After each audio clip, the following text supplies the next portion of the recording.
One of the most insidious things colonization did was make us forget who we are as spiritual beings and reduce the world to materialism.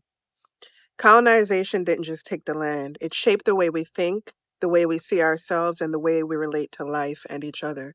It was about replacing ways of living that were deeply connected to land, to spirit, to community, with systems rooted in control, hierarchy, and domination.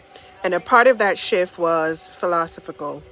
A way of thinking began to take hold, especially in Europe, that reduced the world to what could be measured, controlled, and owned. The spiritual, the intuitive, the relational way of knowing and being was pushed aside. People were deeply connected to the earth, to their intuition, to spirit, and that had to be broken. For colonization to be really successful, we had to be made to forget. Because when people know who they are, when they are rooted in something deeper, they are much harder to control. One of the biggest shifts was spiritual disconnection. Being taught to look outside of ourselves for truth, for authority, for guidance, instead of cultivating that connection within.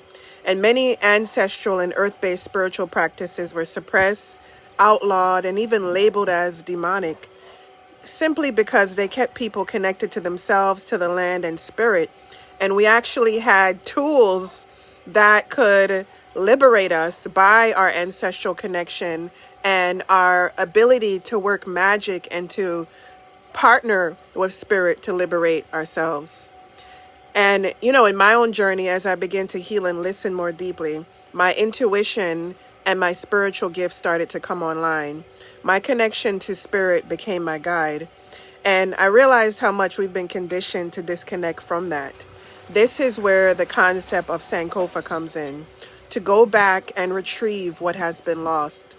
Not to live in the past, but to remember the wisdom, the practices, the ways of being that kept us connected to life.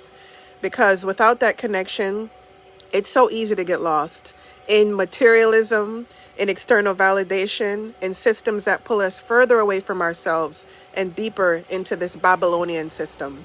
So the work of decolonizing is always and also the work of deeply remembering, returning to the practices that grounded us, to connect us to spirit and to our ancestors and the power and the protection that we are provided.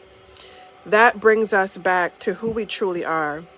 Because when we remember who we are, we begin to live differently and begin to dismantle all these systems that are no longer serving us.